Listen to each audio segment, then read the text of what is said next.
I just wanna have fun. Come and pick me up, meet me at the spot. Up all night till the sunrise. Pop back cool, get ready for the ride. Don't it feel good? Don't it feel good?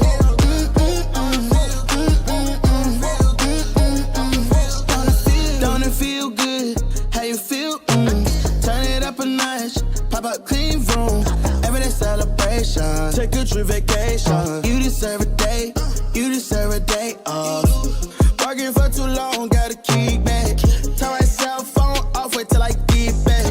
Ooh, yeah, I did that. Living my life with no regrets. So I titled, link up, pull up on me. Where we on? We just chillin', where we at the spot. What time? Anytime, link up, pull up on me. Where we on? We just coolin', the chill spot.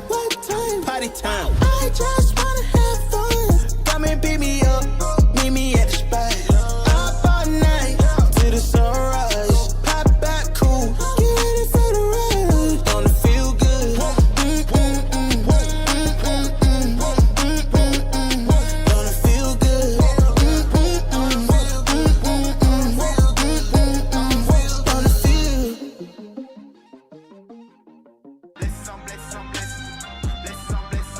Gabagoo! All ladies and gentlemen, welcome to All Rise and Shine. It is indeed Francis Fridays. Oh, yeah. And I got my Cup of coffee in the big time, yeah.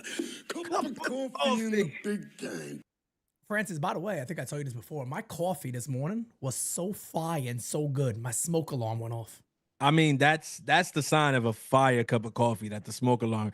And you know what? When you're having a cup of coffee in that cup right there. Stop it. Stop it. You know what I'm saying? Stop it. I'm just saying. We're going to do this already. Epic Universe, baby. I miss you. I'm sorry. Every day I go and I grab my car keys and I see that damn keychain just staring at me, mocking me. That's tough. How do you do it? I try to avoid it, to be honest. I try to avoid everything nowadays. Sometimes I just stare at the car in disgust, like it's the car's fault. I agree with that. I do that sometimes. I had to look at my whole house sometimes, and I just look at it in disgust and go, what am I doing? I wake up in the morning and I'm like, why am I not at Epic Universe? Why am I not at Epic Universe? Why am I not in a hotel in Florida right now? But can we start with a quick breaking news and shout out to our great friend? Oh, yeah. The one, the only, as Francis calls him, John Goatfee. Goatfee. And I hope he gets the credit he deserves, because I made sure on NYY Underground, we let everybody know he had it first, because I'm sorry, it's only fair. Yep. It's only fair that John Brophy gets his credit. John Brophy told us this morning that he heard that Spencer Jones is being promoted to AAA. Andy Martino now, and to John's credit, he did also tweet it. He did also tweet it, so the receipts are there. Yes. And then Andy Martino put it out did not credit John Brophy, of course, but I made sure to retag and say, great job, John Brophy, at J Brophy Baseball, because he did have it first this morning, and you deserve credit for that stuff. And John works really, really hard and doesn't always get the credit he deserves. He does. I just wanted to make sure that's out there. Yeah, he definitely does work very hard. And let me tell you something. One thing about Goatfee that I love and respect. Oh, I 'Cause love that, man. I'm not the biggest of morning people, right? I'm not a morning person like that. Unless of course we're getting in the whip to drive to Epic Universe or some shit like that. In which case you don't want to be around me. Or Pete for that matter. Again, I don't Shit. know how Jira does this shit. But I told everybody, we talked about Epic Universe the other day, and I told everybody I'm literally going as Dracula. They don't believe me. oh, they'll I'm like, see when watch, we're I there will be dressed going up. as Like, Dracula. I mean, they already they should know better. But one of One the of things these I days. respect most about Goofy is that this man is up at the crack of dawn. He's Ass crack of dawn. literally going to where he needs to be. This is why he gets these scoops like at the time of the like, because again, ladies and gentlemen, if you are a fan of NYY Underground, a fan of the Yankees, a fan of the best people who do Yankees content in the game, because it's really not a debate at this point, right? Shouts out to the competition. We love you. We see you try and eat for effort, but come on. How are you not in our Discord? Bro? I just don't know how you Yeah, could not be in the Discord got it Discord. first. To Discord Brophy's got it credit, before everybody. he got it before he posted it. Discord before he tweeted it, before anybody was Yeah. our Discord had this news about Spencer Jones before people were wiping crust out of their eyes. Bro, I was leaving the gym. Matter of fact, it might have been before the gym. Was it before the gym? Bro, it was early. It was It early. might have been like, if it was 8 something, it was literally like once I was getting to the gym, because I think I commented on it. People's eyes still had the crust in them, and Spencer Jones being promoted was posted in our Discord. All right, from a credible source. Oh, I love John Godfrey. I He's the love GOAT. John So shouts Godfrey, out to him, man. folks. He has my respect forever. He is a great Unending, friend of the undying. U. And Yes. let me tell you something. I say it all the time. I love that man. Damn it. I do. I absolutely Same. adore that man. Same. But ladies and gentlemen, let's get right into it. The New York Yankees are returning home Oh boy. to the Boogie Down Bronx. But ladies and gentlemen, things are getting tight. Spooky, scary time, scary They're hour. getting scary, spooky, as I like to look say. at As that. we take a look at this, the Rays, ladies and gentlemen, are a half game out. Francis, let me ask you a serious question here. You feeling a little nervous here as a Yankee fan, or what? What are we feeling like? Tell I'm me. not gonna lie to you, kid. I'm a little not nervous, not about Tampa Bay, and Okay. not about Toronto. I know Okay. people expected me to probably say yeah. You know what I'm saying? I was expecting a little bit. I really I'll tell you, was. I'm more when you say, am I nervous about Tampa Bay? Am I nervous about Toronto? No.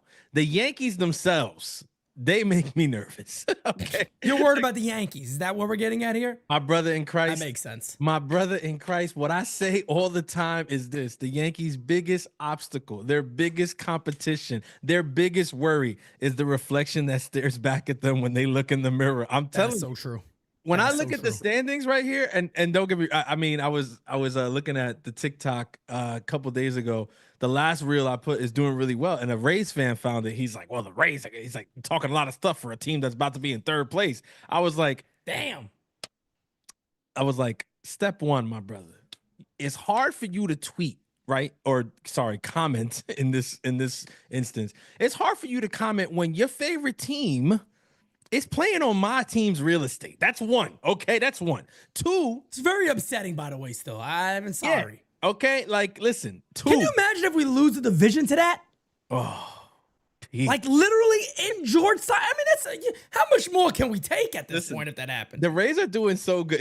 Here's fun, and this is what I was thinking. And I didn't respond to this guy again because any comments, any likes, any reply, all that stuff, it's all love. This is why we tell you guys, please like up the videos, share the stuff. It's important. So even when somebody comments something negative, it's like, yo, I appreciate it. You engaged.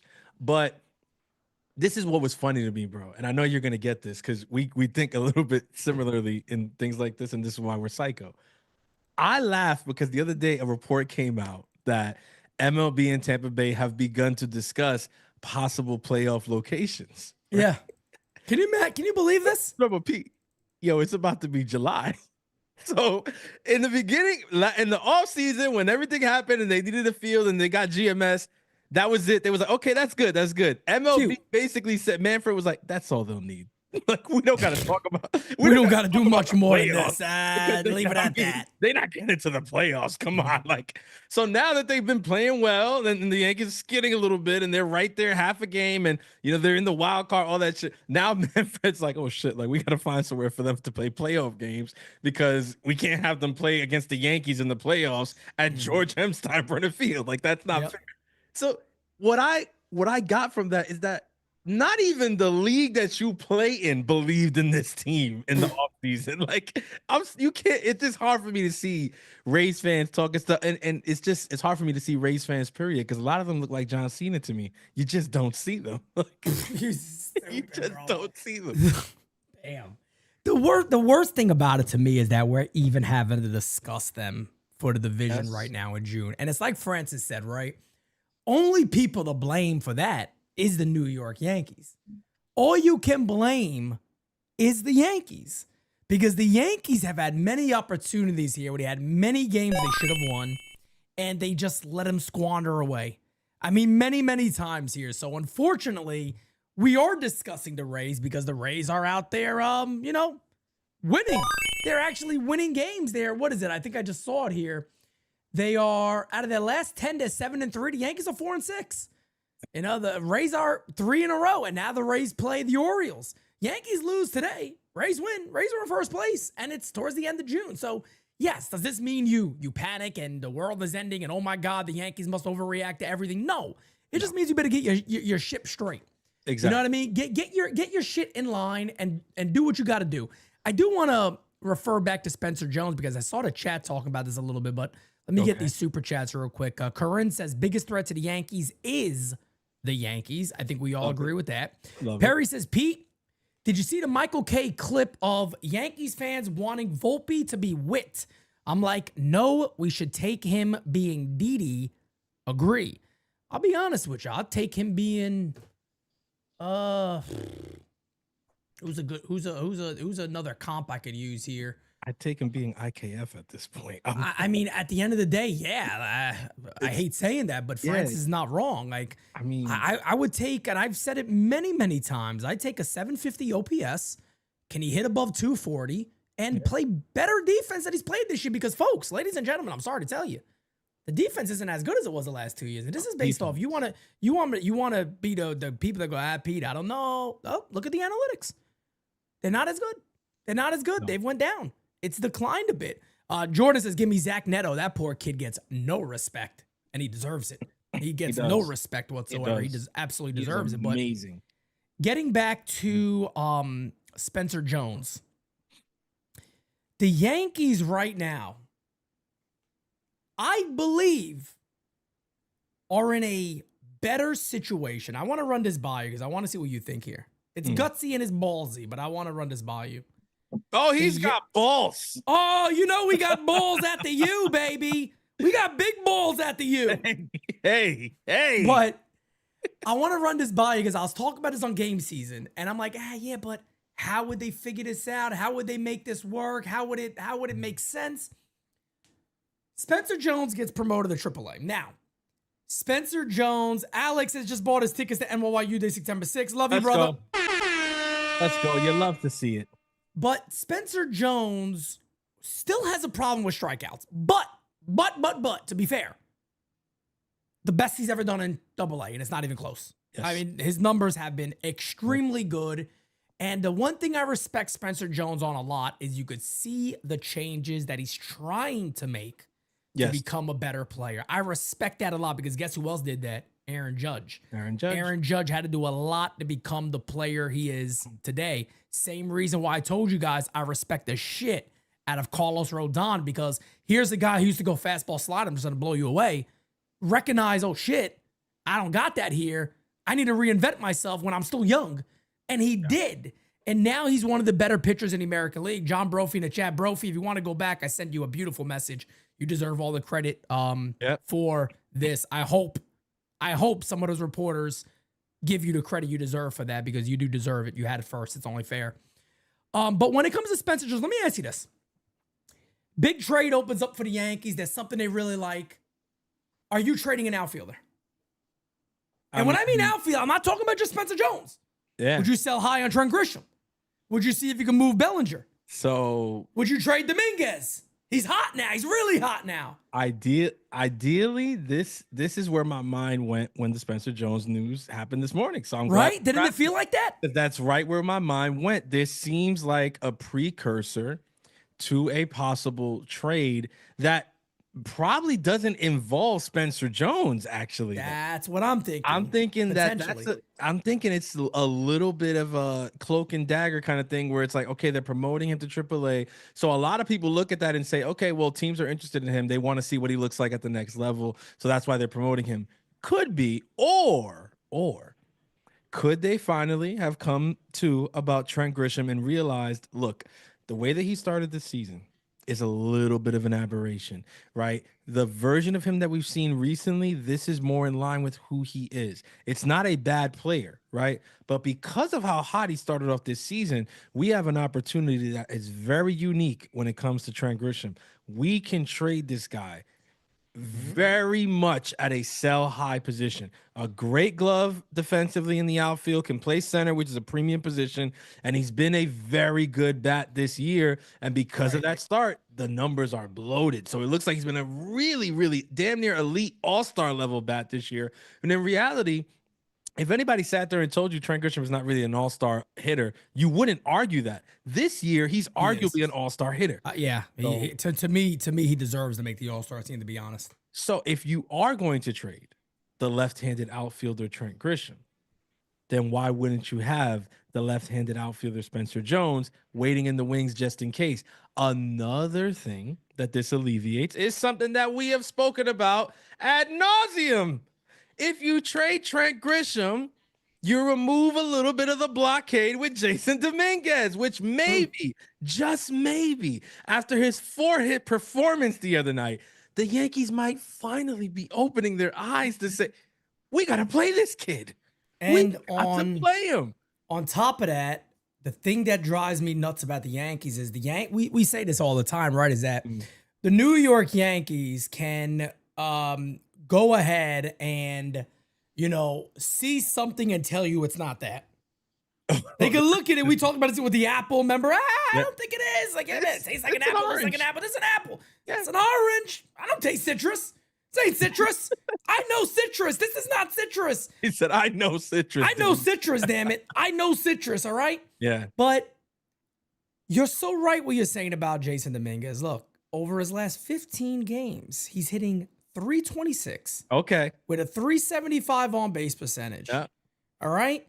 This is who he is. Everybody saw what we all saw the other night, is what Dominguez can be. And on top of that, I don't like to call people out here, and I don't necessarily care about it too much.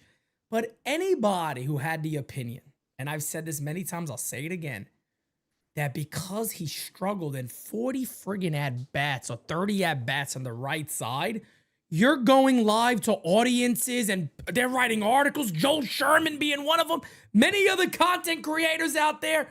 Yep. He needs to give up batting right-handed at 22 years old because he didn't get off to the start that you wanted him to when he's not playing every single day. Yep. That's your opinion. And I'm sitting there defending this going, I mean, wouldn't you want him to be a switch hitter because it only makes your lineup better and more complex and teams tough to navigate with? Why would you give up on him so easily here? It doesn't make sense to me. And now, like, over his last 20-something at-bats, right-handed, he's hitting like 340-something with doubles and a homer. And I'm like, I don't understand where that all came from. And again, it goes back to what we've said about Dominguez. For whatever reason, people have seemed to kind of target this kid and just try to find something wrong with him once they recognized there was a little bit of a crack in the armor. That, he made some errors in the outfield. Yeah, Michael K. I talked to the scout. He can't play anywhere in the outfield. He's terrible. He may not make the team. Bananas. Maybe they could recognize this is a leadoff hitter that they don't have. Yeah, this is something I think at this point, that's a good point also to bring up, is that when you look at his numbers against the left-handed pitching in the last, I think, 40 plate appearances that he's had, it's been a stark contrast. It's a huge improvement he's made. And what has been the biggest difference? Well, he's been hitting against them with regularity. he's been seeing them with consistency. He's been playing more, which is what we were clamoring for at the beginning of the year. Is what we clamored for at the end of the season last year. It's very difficult. And this is not just for Jasson Dominguez. What I'm about to say goes for any prospect. If Spencer Jones gets his shot here at some point soon, if George Lombard gets called up in the near future, when I say near future, I'm talking about the next couple of years, not this year, relax. You got to give these guys a shot. You can't call them up and have them play 1 day, sit 2 days, play another 2 days, sit 3 days, sit before an off day and after the off day, pinch hit here, then sit 2 more games. Like, we can't, like, these kids are playing in the minor leagues. They're playing every day, and that's what you want for them, because you want they're the them to stars get of the better. club too. Yeah. But the thing about it, bro, you're the star. Pete Simonetti's in the minors, right? You're the star of the team. You're playing every day. Your coaches, everybody's telling you, hey, Pete, you got to go out there. You got to get better every day. And that's your mindset. And you're working hard. You're busting your ass. You get called up. You ride the bench for a week. That shit is, I mean, yes, the anticipation, the feeling of the call up, it's amazing. But to come up and then ride pine for all that, it's like, bro, how, like, it, I get it. Yes, you can work out. Yes, you can hit off the high velo machine. Yes, you can stretch, you can lift, you can do all that stuff. It's not the same as game action. It's not the same. And it's hard to stay motivated, to stay in it, to get better every day when you're not playing every day. That's right. I mean, that's right. all we're asking for, and we've said this and I will say it again, all we're asking for is for them to do what they did with Volpe. You called them up and you gave them unlimited run. We want Jasson Dominguez to get unlimited run. When Spencer Jones gets called up, I don't want it to be another situation. I don't think it will, but say it does. I don't want it to be another situation where he's playing here, he's not playing there, he's playing here, and but every time he plays, he just strikes out 4 times. Well, if he only plays every 3 days, right? Like, I don't want to hear that he's striking out every time he plays. Yeah, but he's not playing consistently. Now, if he plays consistently 3 months, 4 months, and he's striking out the whole freaking time, okay, then we have a conversation to be had. And you know, the other interesting thing too about Spencer Jones, and again, guys, I don't think nobody here is advocating and saying that the Yankees are going to trade Trent Grisham and that's going to be the move they're making. We're kind of trying to read the tea leaves here of what could happen, because look, it's better for the Yankees, right, to have as many options as possible. So that only makes your club better when it comes to making swinging a deal with another club. Is saying, well, I do have potentially an all-star outfielder that could be available. He's a free agent at the end of the year. We could move this guy if we want to. Because if you think about this, Spencer Jones, he's faster, we know that, than Trent Grisham. I'm not saying he's the level of defensive outfielder that Grisham is, but he's very well known for his defense. They say he can play a great center field. Very solid outfielder. Yeah. He's, like I said before, very fast, but what else does he also do? He hits for power. He can hit homers. Spencer Jones is one of those guys. He's so big, he doesn't have to make full contact to put a ball out of any stadium. No. He has that level of power. Doesn't mean he'll come up and not. Doesn't mean he'll come up and not strike out 40% of his bats. No, doesn't mean that. But the fact of the matter is, the Yankees may consider saying, we feel like we have a similar type of player in this guy. If we could get what we want, and that is like our A plan, but we got to move something that we really do like, at least we know we could supplement that person right back for the minor leagues, put him right in the majors, and be good to go moving forward. So there is a possibility there. Now, I know some people are... The money too could help them, because they might need to do that. But that's another part of it that, you know, for the Yankees means a lot, because if you're talking about... couldn't Bellinger be the move though? Like, would a team even take that? I don't know. I think if you looked at the Yankees today and you said, okay, who do you guys like more? I think they like Bellinger more than Trent. I think they like Bellinger more than Trent. And the reason I say that is not necessarily because of the numbers that they've both put up this year or anything like that. I also just think it's a thing where, like, if you look at those two guys, like, okay, who do we see this team probably going forward with after this year? It's likely Bellinger. He has the contract situation where he kind of holds the cards. Bellinger can Trent can just walk. And then you're also looking at, there's the Yankee history, the lineage and stuff there, whatever. I think if they're looking at those two guys, they're probably looking at Bellinger as the guy. Bellinger also has the playoff experience, which for the Yankees bodes really well. That's really big for the New York Yankees. I think if they look at those two guys, they probably say, yeah, we go Bellinger. Now, if they could trade Bellinger, if they had trades for both, then I think, yeah, they probably might trade out of Bellinger just because it's a crazy alleviation of money. And you Yeah. know that they care about that, which I can't believe we're talking about that with the New York Yankees, but we are. They're Yeah. nickel and diamond. They care about every dollar right now. No doubt So about it. if you can And get that, away and with I think that's everybody's concern right there is that the Yankees could very well come out and just say, nothing really worked. But you know the reason. Because they said it in the offseason. They wouldn't have had got us $2 million. So I mean, that's the crazy thing because you said it right there, and I think people are gonna forget that. It might like if that happens, it's gonna be a rough couple of weeks, brother, because those chats, every podcast that we do, everything, it's just gonna be people complaining. I can't believe they didn't do whatever. Remember that comment that Pete just made now on June 27th. If they don't do anything, it's not gonna be because there was nothing out there. There's stuff out there right now as we speak. Plenty of teams are fielding calls, having conversations. I mean, they spoke to the GM of Arizona the other day. He said, listen, the Sharks have been circling for weeks already. That's right. People are That's having right. conversations. There is stuff out there and conversations to be had. If the Yankees don't do anything, it's not because there was nothing available. It will be because of what he just said. It will be because they didn't see the money. They didn't see the money. They didn't see the need to add the money, whatever it was. The money didn't make sense. That will be the reason if nothing happened.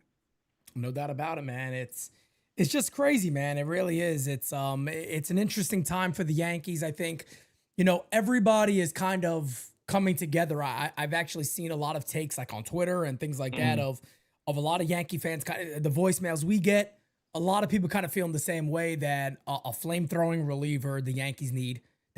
Yes. They need somebody else to pair there with Fernando Cruz. Yes. That makes the Yankees bullpen very, very deadly. However you feel about Devin Williams, however you feel about how Luke Weavers looks as he's returned, whatever it is. But at the end of the day, the Yankees do need another arm out of that bullpen that could throw absolute gas and just shut a team down. Because the one thing I want everybody to remember when they talk about starting pitching, look, I'm old school. I admit it. I know analytics. I'm into analytics. I actually enjoy looking at the numbers. I enjoy breaking things down, but to me, it's part of the story. Exactly. For me personally, the Yankees have not lost postseasons because of pitching. The Yankees have lost because of their biggest bat goes missing in the postseason. And last year, thankfully, they had two other guys that really stepped up. But other than that, if you were to tell any Yankee fan right now, hey, Judge isn't going to hit again this year, you think any Yankee fan saying, well, they win the World Series? No. No, there ain't no friggin' way they win the World Series. But starting pitching hasn't been the main problem. Pitching in the playoffs hitting. has never been under Aaron Boone. It hasn't been. To be fair. In the Aaron Boone era, in the playoffs, the pitching has never been the issue. And we've also the Matt Blake era, too, to be fair. Well, especially I think even more so in the Matt Blake era. Like since Matt Blake has joined the fold, it's been even less of a problem. And when you look at the names, it's been some hodgepodge rotation and stuff but it's worked. It's worked. You've gotten quality starts or you've gotten less than. But here's the thing. A lot of people point the finger at that too. They go, well, this guy went 3 2/3, or this guy went 4 1/3. This guy went, bro, ladies and gentlemen, that is Major League Baseball right now. Like, I don't know if you guys watch other games outside of the New York Yankees, but that is Major League Baseball now. That's it, whether we like it or don't. That's right. He just said it. I've said it all the time. You hear Christian say this shit. We're a little, more traditional here at MLY Underground, right? We prefer the days of old when a pitcher will go out there and give you 7, 8 in the playoffs. Shit, shut out with in the playoffs, complete games and shit. That's amazing. Where baseball is at today is they don't care for it. It's not that they don't need it. If they feel that they have a better option after a pitcher's second time through the order, they will go there. There is no clearer point than a couple years back. Kevin Cash, you got Blake Snell dealing, pitching his ass off. Yeah. Took him out the game. Why? Because the numbers said so. Yep. And that's what matters. They don't care. We have one too. Our tradition. We have one too. We have one too. We have our own story. You're right. Garrett Cole. Garrett Cole gets pulled out of a game for Lou Trevino. And if you guys go back to that game season live, you'll see me say the minute it happened, there's the white flag. This game is over. Yeah. And look, we look at it as how is it possible, right? When you have your ace on the mound dealing that in a situation like that, you say, I'm going to go to this guy. Because the way that it was looked at traditionally was when you start getting later in the games, you're not making a decision of baseball cards, right? It's not Garrett Cole's baseball card versus Lou Trevino's baseball card, right? It wasn't Blake Snell's baseball card versus whichever reliever he brought in. It's who this guy is right now in this moment versus this fresh arm that I have in the bullpen, and who is better than who right now, today, in this moment. That's the decision that you're making. Analytics will tell you a lot of the times, well, this guy who's been in the game, if hitters have seen twice already, is not going to be as effective as this guy coming out of the bullpen. But a lot of times, tradition would tell us Garrett Cole's a better pitcher than Lou Trevino. You know what I mean? Garrett Cole is a better pitcher than Lou Trevino. He still has something in that arm. He's not tired. He's not looking tired. There's no drop off and stuff. Let's go batter to batter here. Analytics says, nah, screw that. They wipe their ass with our tradition, and they say, no, you sit him and you bring in Lou Trevino because those hitters can't see him at third time. It doesn't matter what he looks like, feels like. No, it doesn't matter. If it looks like a duck, that's the problem. And it quacks like a duck, it's actually a black bear. That's what that's what they do, and that's what we bring up a lot. And you got to roll with it. And, I mean, and that's the problem, right? They do. Well, that's the problem. That's the problem. At the end of the day, is that we're literally sitting here saying we don't have a problem with analytics. No, A-Rod said it. A-Rod's right. The problem is when the front office takes over the dugout. That's the issue that we have, is that there needs to be a balance. And don't get me wrong, if you know, me and Francis are in our 30s. We're not 50, 60 years old. That's been watching baseball our whole lives, but we've been watching baseball our whole lives now. Yeah. And the game has evolved right in front of our eyes, probably more than any time ever. If you're, you know, mid 30s, you've seen this game evolve quite a bit. You've witnessed it. You've watched it. You've been on the front lines watching this game evolve. And Ken Rosenthal said it on Foul Territory the other day. Ken Rosenthal flat out said that there needs to be a balance. The game has lost its feel. There's no doubt about that. The game has lost its feel. And the problem is you don't got to go all feel, but you don't got to go all analytics. And that's where you got to disconnect with a lot of baseball fans today, is that you must choose a side. And that's not true. That's not true. You can be very down the middle on this issue and go, hey, I take all the information I can get, but there's certain situations in a ball game where I got the feel of my club, and I know who should be doing what in what times, and I'm gonna go to the guy that I feel gives us the best chance, even if the numbers disagree with it. That's what I'm gonna do. That is called having feel. That is called running your club. That is called, ladies and gentlemen, managing. Exactly. And I think when I look at what analytics has done for the game, right? To play the advocate here, there's also a lot of positive, right? No doubt about it. You made a really good point, right? If I'm a manager, if I'm a hitter, if I'm a pitcher, right? It's all about decisions, right? It's not just managers who make decisions. Hitters make decisions. You make swing decisions. Right. You make pitch selections. Pitchers make decisions, right? In terms of, you know, sequencing. Everything is decisions. Baseball is one of those sports that it's very, very decision-based because of its pace, right? When you're making a decision in life, you want as much information as possible. You want the pros, you want the cons, you want everything. You want to be able to look at it from every angle before you commit to one or the other, right? Yep. That's what analytics has done. It's been able to provide so many more different angles, so many more different options, so much more information for these players and managers and front offices to make informed decisions, right? Correct. And that is a beautiful thing.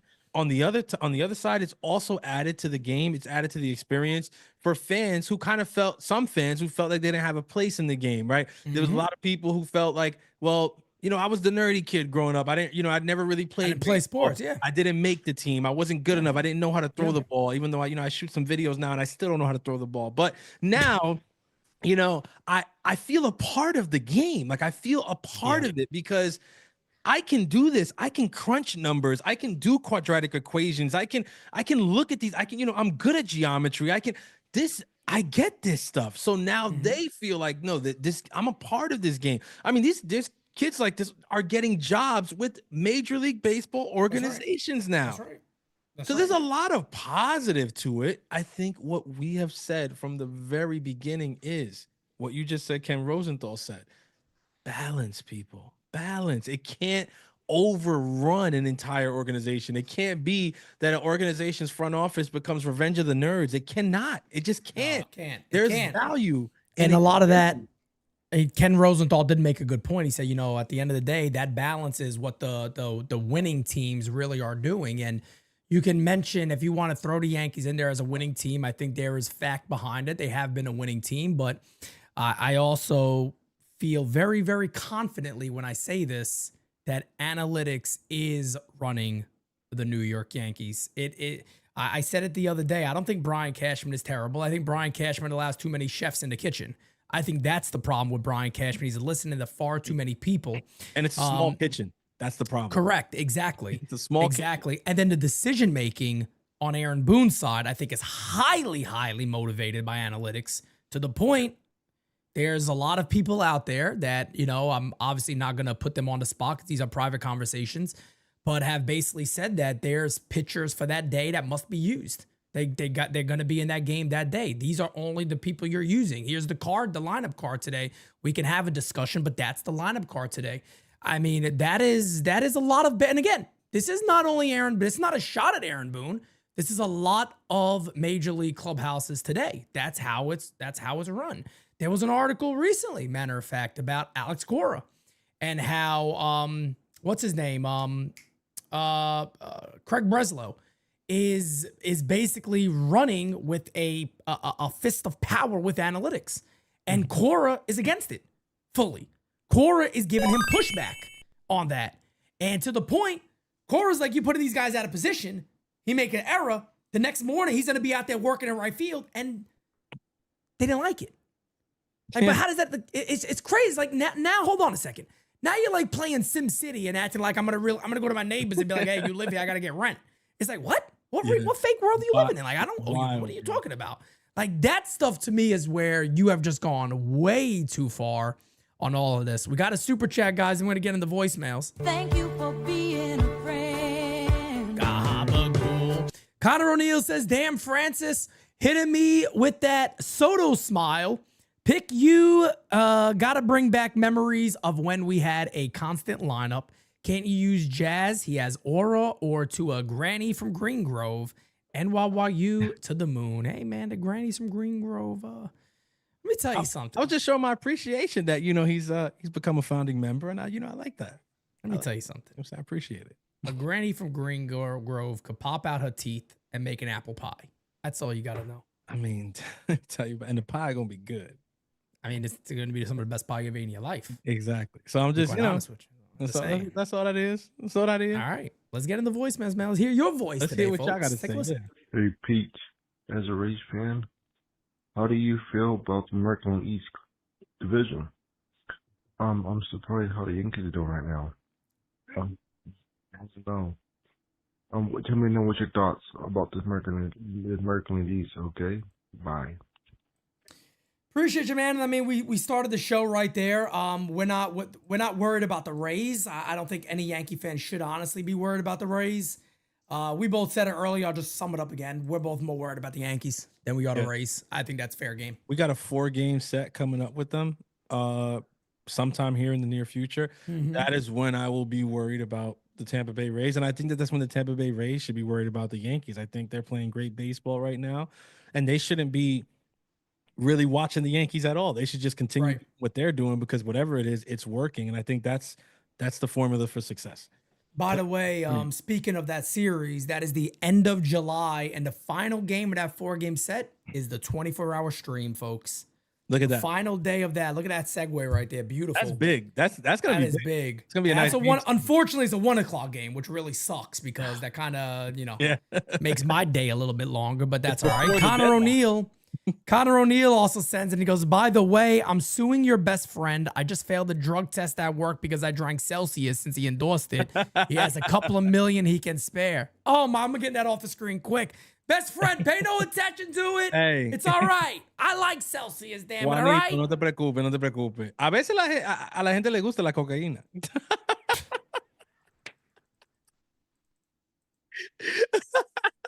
Hey, it's all joke. It's all. He laughs at this stuff. He likes. Come on, he's a sweet guy. I love him. I absolutely adore him. Guy. He's a good. Go ahead and get in. Ooh, we got a good one here. A legend, they would say. Macho King. Hip and free, it's a Macho King in the house. How you doing? To the underground, yeah. Well, here we are at the end of June after the toughest, longest stretch of the season, and the Yankees are back home and need to handle their business like savages. Because whether you're a maniac or whether you're a mama, we're staying alive. And Macho's breaking, the jabronis are shaking. We're all right in full effect. The UWO will come correct, because we walk the walk and talk the talk. As if you can't tell, I'm from New York and OG original. The mission is critical. We're flying to heaven because this is all biblical, yeah. And tremendous! Macho King shines because the vibe is stupendous. It's a testament. You can't mess with us like warriors with liquid swords on wings of eagles. The stuckers stand there mentally weak and feeble, suffering cognitive dissonance, because they just can't handle this level of magnificence, yeah. There's only one thing you really need to do. Like and subscribe and get down with the U. And don't forget the show. And Intestinal Fortitude. Oh, yeah. March out.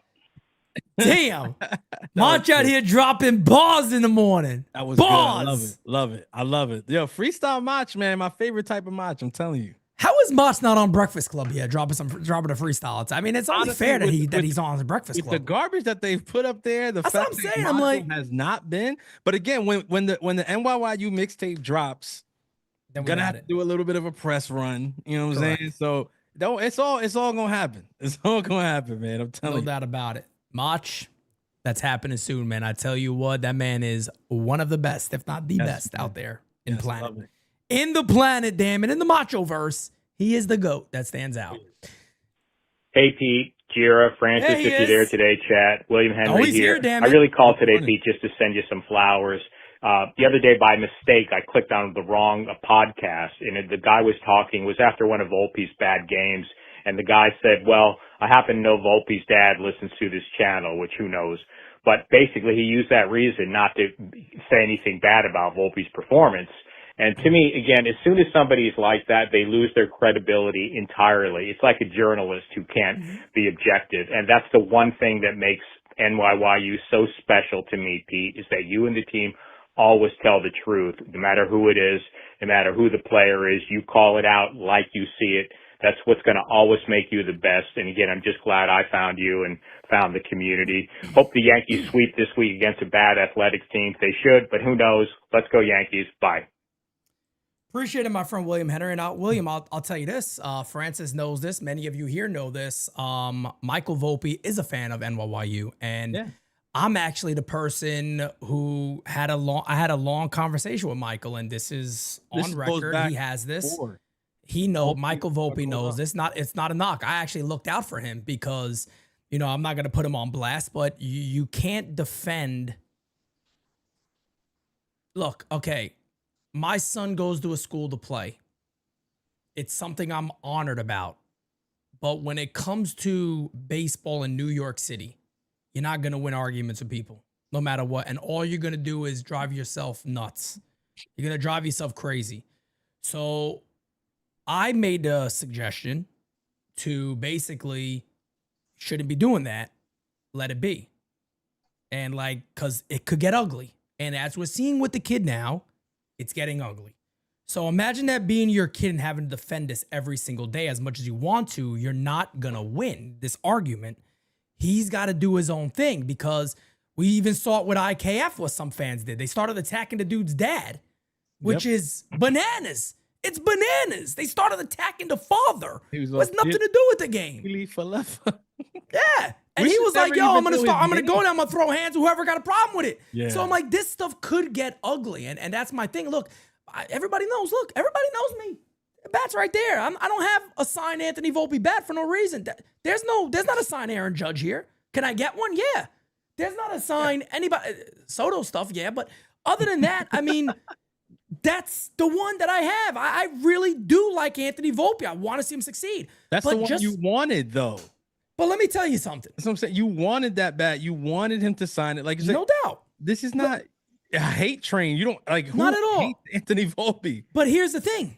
and I say this every chance I get. Mm-hmm. The things that we say about players when we're watching games and we're talking, Mm-hmm. I give you every dollar that I have, which is not a lot, that they would sit there and go, yeah, I feel the same way. I may not like how you said it, but I understand. Listen. Anthony Volpe will look at you right now and say, I haven't been what I wanted to be. Guaranteed. Nobody wants Guaranteed. Anthony Volpe to be better more than Anthony Volpe. We Facts. know this Facts. for a fact. We have spoken to people very, very close to him who spent a lot of time, who have said exactly that. Like, look, this kid busts Works. his ass. Yep. He is a workaholic. Yep. Spent the offseason just killing himself out there, trying to get better, trying to improve. Like, he is obsessed with being a better shortstop right. for this That's team. right. He doesn't want to do it anywhere. He wants to do it here. He wants to do it in pinstripes. Like, this kid, like, so we have this information. When we speak about the kid, we're not speaking from a point of like, yeah, I just don't like the guy. You know what I mean? We're No, like, it's no malice. No, like, not at and all. when it comes to the stuff about his treatment or whatever, again, I got a lot of pushback when I said what I said, but at the end of the day, I don't blame him for that. I blame the organization for that. That's I exactly don't what get we said. mad at Anthony Volpe for any, because he didn't control any of that. He didn't ask for that. He didn't go to the front office and say, hey, could you guys please not sign a big shortstop or trade for a big shortstop? Because, you know, I want the space to be there for when I'm ready. You can't do that as a prospect. That's right. So I don't blame him for that. I don't blame him for the marketing that was put around him, the narratives that he didn't ask to be compared to Jeter. Exactly right. I'm sure he's tired of seeing that damn picture of him. I mean, look, if I was Anthony Volpe at this point in my career, I might be like annoyed that I even ever took that picture. As much as I love Derek Jeter, right? And we know Volpe loves Derek Jeter. It's annoying to constantly see that damn picture posted all the time and talk about this me being this next Derek. Like, bro, that is a mantle that nobody wants to take. And that's why we're right about that too, because guess what? The Yankees did it already with George Lombard Jr. And one of the more prominent Yankees now, when it comes to just lore of the Yankees, CC Sabathia came out and said, cut this shit out. Like, stop this. Yeah. Like, stop doing this. And he said what I've been saying here for a while. Let George Lombard be George Lombard Jr. Leave him alone. Just because he plays shortstop and he's a young prospect doesn't have anything to do with Derek Jeter. So was Derek Jeter, but he's Derek Jeter. Let George Lombard be George Lombard Jr. Let Anthony Volpe be Anthony Volpe. Yeah. Let Dominguez be Dominguez. Now, look, if you want to sit there and go, I break down prospects. I'm going to talk about this, but I see a comp in this guy. This is who I see a comp as. But there are other players out there besides Yankee legends that could easily be comps to these players. It's not that hard. It's not that difficult to be able to do that. And that's all there is to it. It doesn't make sense half the time, though. That's what bothers me. Is like when I see when I saw the Jeter Volpe stuff. What Jeter is overrated is absolutely nuts. By the way, saying that in the chat, that's absolutely bananas. Name me how many other players got 3,500 plus hits. Go ahead, say them. Name me the players that got 3,500 plus hits and tell me he's overrated. How many other players was the freaking captain, the guy at the helm for a dynasty like the New York Yankees? Like, I hate unbelievable postseason numbers. The idea that Derek Jeter is but overrated is bananas. It's bananas. What bothered me most about the Volpe Jeter stuff when it's just that, bro, the players, just look at the players themselves. There's nothing comparable about them. Defensively, Volpe was rated way higher than Jeter was when he came up. There was no comparison there defensively. Jeter struggled defensively all throughout. I mean, even in the minors, like he struggled a lot, had a lot of stuff like that. He was going to quit. He was not he says it all the time, right? Volpe has always been a pretty solid defender coming up. He was rated as a pretty good defender, right? Hitting profile, they completely profiled differently as hitters when they got called up. Volpe is a guy that, yes, he hit for power. He's going to put some, balls in the seats. He steals bases, stuff like that. Jeter wasn't that. Jeter was a contact hitter, slap hitter, going the opposite way, stuff like that. There was nothing comparable about these two guys other than the position that they played and the team that they played for. And that's why they made the comparison. It was all marketing. That's what bothered me. It's the same thing when I first saw Spencer Jones and I started hearing the Spencer Jones to Aaron Judge shit. I was like, why are we doing? Because he's tall. Like I'm like so anybody who's over 6 feet that becomes a prospect for the Yankees is now automatically going to be compared to Aaron Judge. It's nuts. If you're it tall really and you is. play It's crazy, outfield, man. You're going to be the next Judge. Like and then we get mad when we're like, we get mad when we're sitting there going, stop this lefty Aaron Judge bullshit. Like, you're talking about the greatest hitter of many of our generation in Aaron Judge. Like, it's just not a fair comparison. Like, who's still going? Honestly, it's just, to me, I'll be honest. Like, to me, when I hear it, I'm like, this is just stupid. It's You're stupid. right, like, I feel ignorant even saying it. Like, he's the lefty Aaron Judge. Okay, he's the lefty Aaron Judge. He's not even in the major leagues. He hasn't even sniffed the man. Like, I can't stand saying that. Like, it absolutely drives me nuts. We do hear it. that. We do it a lot. I was talking with Keith on Twitter the other day because he put up a Dominguez post or whatever, and they was like, oh, like the next Trout or Mantle or whatever like that. I was like, we do this too often. Like I brought up the Volpe stuff. I brought up the Spencer Jones stuff. I was like, we do it so often. And I think with the place that I'm coming from when I say that is like, it's almost envy that I have of other teams and how they go about treating their prospects. Like when Jack Caglione just got called up, like it was about him. Like his story, the marketing, everything, it was about Cags. It was like they told me his story. They told me who he was, where he came from. When Boston called up Roman Anthony, I heard his story, where he came from, how he played, what he did good, what he was going to work on here in the major. Every other organization seems like I'm always hearing their prospects, like who they are. And when they get called up, they're creating a story for that person. When Bobby Witt called up, you remember that. It was all about Bobby Witt Jr. Like, you know what I mean? Like, yeah, they spoke about, okay, he's the son of whatever. But even that wasn't like overdone. It was more like, this is the player. This is who he is. This is what he's going to do, whatever. With the Yankees, it's always like, here comes Anthony Volpe, the next Derek Jeter. Why the? That's right. What? That's so cheap. And it's like, you know what it is? I put some think thought into it. I just think it's the idea that you want to find the next great prospect in the Yankee system because the dynasty years was surrounded by him. Yeah. And I think what it is too is that people do got to dial that back because guess what, folks? The Yankees may have developed the greatest player they ever had that's currently on their club from their system. And that's now. That's not, we're not saying, well, that was 1993. No. That's now. Aaron Judge, you can make the argument that by the time Aaron Judge is said and done, if hopefully, God willing, he raises up a couple of trophies for the Yankees and, you know, has a big postseason where, you know, he's looked upon as the guy that helped us get there and do that. There'll be a strong argument that Judge may be the greatest Yankee of all time when all is said and done. And I don't say that lightly because I don't think so now, but I'm saying if he is able to ever accomplish all this stuff and go down as one of the game's greatest players ever, Aaron Judge wins as a Yankee. He's already the Yankee captain. Whether you agree with all his leadership or not, fair game. That's up for debate. You're okay to do that. If he does all that, he will be mentioned in those names of those players. Some people already got him listed in top 10s, top 15s as the greatest Yankees of all time. I've seen that many times. They got him in the top 10 right now. I don't want to really get into that because I could go for an hour. No, we'll go all day. That'll be a whole another hour, 2 hour show. I just personally don't think he's there yet. I agree. I don't put him there. You got to win. You got to win in my opinion. And that's it. Call me old school, my Yankees in that regard. You got to win something. I need a ring. You got to win something. I'm sorry. Doesn't take away from his personal accomplishments. No doubt about it. He's great.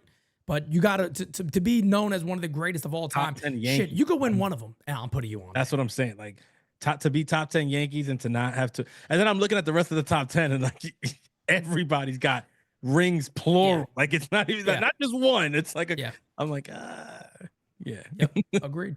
Let's get the Joey. Hey, it's Joey. Bronxy. And I'm walking the dog. It's fucking hot over here. The heat. And it's windy. Anyway, so I'll make this quick. Jasson Dominguez. We're still, the mystery continues with how the fucking Yankees view this kid, what they're going to do with him, and it continues to piss me off to no end. Play him all day,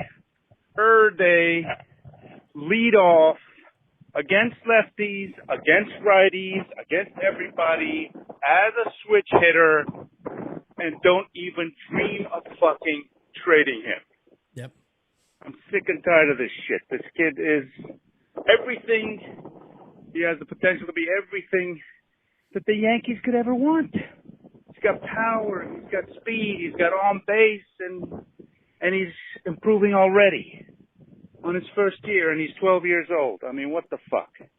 Anyway, that's my 2 cents. Talk to you guys later. Bye. 12 years old is a bit bananas, but 12 is wild. 12 is certainly a bit on the wild side. No doubt about that. But I will say this, man. Joey, Shout out to great. Jason, man. I got to ask you something, though, Francis, honestly, man. Dominguez in the lineup tonight? I'm putting you on the spot before anybody asked me. I'm putting you on the spot first. Mitch Spence, former Yankee pros. By the way, former Yankee pros. A lot of people don't give our prospects credit. Yeah, we moved them. Mitch Spence is pitching very good for the Athletics. Right-hander. I'm gonna go out. I'm gonna be positive, Francis. I'm gonna say that Dominguez is in the lineup tonight. I am saying not only is he in the lineup today, He's leading off. I think there's a possibility you see him at leadoff today. Oh shit! If not, he's in the middle of the order. He's not that 7th, 8th, or 9th bullshit they've had recently. Yeah, I think he's up there today. I'm going to be positive Pete today. We both got him in the lineup today. Let's go. Both got him in. I mean, look, because how can you we can't fan it. Like, how can he not be in the lineup today? That's what I'm saying. But I mean, it's been 3 hit games that he sits the next day. So. That's true. That's true. I mean, there's no doubt about it. It's kind of been that way with Dominguez, but. Man, oh man, like Joey said too, man, I really do hope, and you guys have heard me say this multiple times, and I'm on record of saying this. I've said, look, I worry that when Spencer Jones is ready, the Yankees will look to move Jasson Dominguez. People have asked me, they said, do you think they'll move somebody like Dominguez during the season? I said, no. I think Dominguez would be an off-season deal where kind of everything is kind of on the table, and you can kind of see where you go from there. And it's a bigger deal. A bigger move. It's a weirder deal, exactly. Yeah, it's a bigger deal. Trade deadline deals are not normally your deals that may have a lot of control added to a play. You don't always have like a Jazz deal where it's a couple of years of control and all that stuff for a deadline. So I hope that's not the case. And as Joey said, man, you don't got to look too far to see the talent of this kid. I was telling you guys, remember I took all the flack in the offseason when I said he's as fast as Bobby Witt, and everybody goes, no, he's not. No, that's a lie. You're lying. And what do you don't know? You don't know ball. You're lying. And then got him now. I think MLB Network happened to say it like a week after it. And everybody was then like, oh, yeah, don't say nothing because, it can't say Pete was right. So just don't say nothing. Some people still argue, though. I saw they still argue it that it's not true. MLB Network said it. They were like, there's no way. There's no way. And now they're seeing it and they're just quiet. All you got to do, and I don't know how Rod Thompson, I love Rod Thompson, but brother, if you're listening, I don't know how you're so late. My man just texted me that Spencer Jones got called up. Triple A. I ain't putting Rod on the spot, but Lord have mercy. Come on, Rod, what's up? But at the end of the day, folks, unless, as Macho just said, which I highly doubt, unless in the offseason the Pirates are like, hey, let's move Skeens and we love Dominguez and those Yankee prospects. But I don't think that's actually the case right there. But I don't see Dominguez being moved. I agree with Francis. We both kind of said it. We're not saying this is going to happen, but I feel like if anything is going to be moved, I could see one of the veteran outfielders getting moved. Yeah. More likely, and I'm with you, more likely Grisham than Bellinger. Even though I know Grisham is like super liked. I know Judge loves him, and Judge is the main reason he's getting more playing time this year as it is. And I think Bellinger, based off what I think I looked it up earlier on the show, I think he's only played 2 or 3 more games than Grisham has played this year. Grisham has played as much as anybody in the outfield. Yeah, no doubt. He's kind of been right there with them. So Dominguez has been the guy that's been taken. He's the odd man out. Don just says it in the chat right here. I'll just throw this one up on the screen for everybody. Dominguez is hitting 324 of his last 40 at-bats batting right-handed. Against left-handed. That's what I was talking about. But you could also see it. It was clear as day. You guys remember me telling you on game time, like, well, look, I might have been an out, but that ball's rocketed. I mean, every out right-handed today was smacked. Yeah. Like, it's there. He can hit. Is he better left-handed? Yeah, of course. But that's a lot of switch hitters. They got a side they're better. They hit better with. But I'm excited, man. The race in the East is close. Yankees only got a half-game lead. It's going to get interesting. We know that. It always does with the Yankees. Never a smooth sailing season. It's always, Rocky waters out there. The Yankees are bouncing around all over the place. But I thought you said it was always it's always a Rocky fight because I would. It's always a Rocky fight. It's the that Yankee too. season is always a Rocky. Rocky didn't always win either, so that's a great comparison. Rocky lost many times. So. That's what I thought she was going there because Rocky gets the shit kicked out of him sometimes, and that's the Clubber Lang, man. Clubber Lang beat the brakes off of Rocky, bro. The first fight, he beat the shit out of Rocky. And look, it was his trainer just died. I mean, come on, now, that's tough.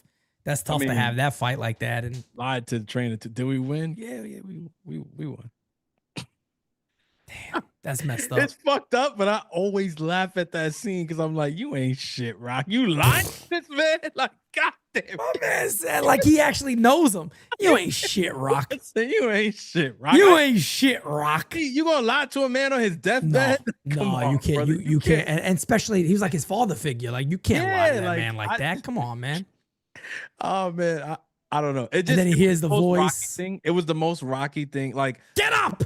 Shouts out to Sylvester Stallone, obviously, because Rocky's legendary, right? Christian's gonna love that we're doing a Rocky segment, but I think it was the most Rocky thing though to do that Rocky lied to Mick. Like, I think because like that's who he was. Like, he was so, and it showed the elevation of his character. Yes. It showed the elevation of his character.